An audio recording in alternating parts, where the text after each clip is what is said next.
Welcome back to Living 808. Well, Lanai may be small in size, but it's thinking big when it comes to building a sustainable future, and that's where the next episode of Empowered Hawaii takes us. My co-host of Empowered, Jeff Nicolina, joins us now to talk all about it. Hey, Jeff. Morning, Kelly. All right, this was such a fun episode. I think it's always fun when we get to go to a neighbor island because it's really inspiring seeing what other islands are doing. But Lanai, they're actually really stepping up. They are, you know. I mean, Lanai has such a long history. It used to be the largest pineapple plantation in the world, but now they're taking some super cool big steps towards sustainability.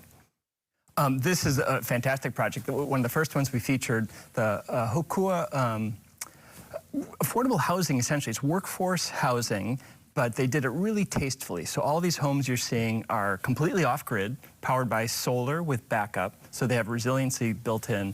But beyond that, they're also really smart about the landscaping. If you remember, they have that xeriscaping. Each home also has a fruit tree. And you'd think these are fairly modest plantation-style homes, but inside, they were not cutting back at all. They were beautiful. And so I think the residents are really adapting to the life in the new net zero homes. Right. And what's crazy is this is the first development in 30 years in Lanai. I mean, we know we have housing issues all over the islands, but they're really stepping up and providing something great. Look at that. Literally, when Jeff and I walked in this place, we're like, wait, how do we move to Lanai? It is so beautiful. And I think that's what's inspiring, you know, when you talk about something that's affordable but also sustainable. I think we've been trying to really break that stigma of how they don't have to be separate, how it really can be accessible. And the fact that this project is making it happen is really exciting. Exactly, yeah. And, you know, he shared how the residents are adapting, as you say. You know, when you're living off grid and you just have to rely on that solar plus battery, maybe you can't do 5 loads of laundry in one day, but you learn to live with the environment a little bit better. So true. And okay, so that was the first spot that we went. We also, of course, enjoyed Sensei Farm there, which was exciting to learn about because they're using some cutting edge technology to boost food production, cut waste, and I thought it was pretty impressive. What do you think stood out most to you over there?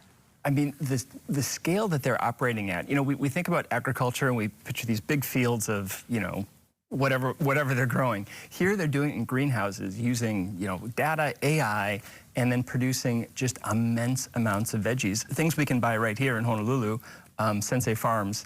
But they, you know, lettuce, some 18 times as much lettuce they can produce, you know, per given square foot in the greenhouse versus out in the open field. So it just really changes when we think about ag in Hawaii. How much land do we need? What could it look like? How can we produce at scale like we need to? And I think having those limitations is really when you get great innovation.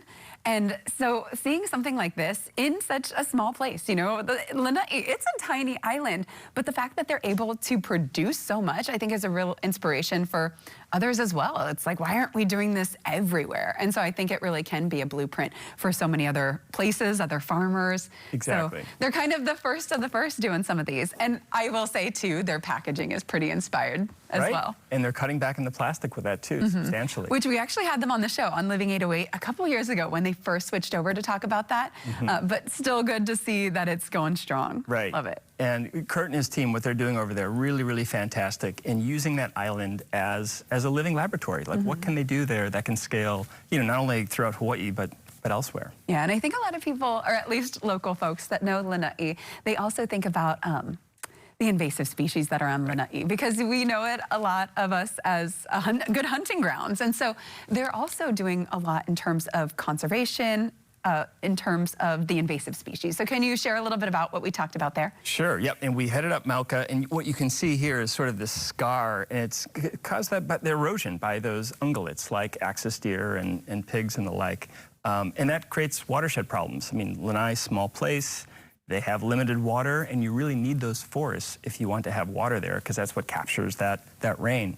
So doing some excellent, you know, fencing projects, replanting native species. We went up with Jonathan and Rachel, and the dynamic duo couple that are doing some great work up there. That drive, though, I don't know about you, but I got like 2,000 steps just in the truck going up Mauka.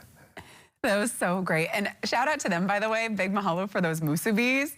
I was deep in my book and loving, I was like heaven. I was reading my book, eating a musubi, and we were all just chilling on a mountain in Lanai. It was just like such a peak moment. And so let's talk about how we can see the episode, details on when it airs and when people can tune in.